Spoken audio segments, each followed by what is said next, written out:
आज आपण पंचायत दिवसापासून तयारी केली। आम्हाला गेल्या 50 वर्षापासून आमची मागणी आहे एसटी आरक्षण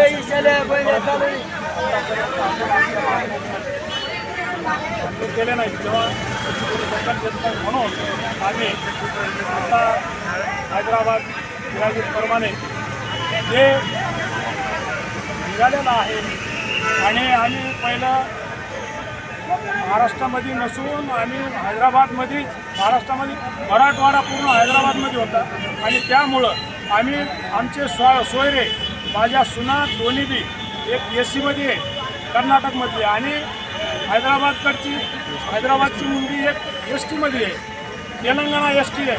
मग आमचे पाहुणे आमचे सोयरे दायरेसुद्धा एस-टीमध्ये आहेत। मग आम्हाला का नको? आमच्यावर अन्याय कशामुळं? ज्यावेळेस आम्ही मराठवाडा बाजूला झाला त्यावेळेस आम्ही मराठवाड्यात राहिलो कारण आमचे पाहुणे तिकडे आहेत, त्यांना एस-टी आणि आमच्यावर अन्याय कशामुळं?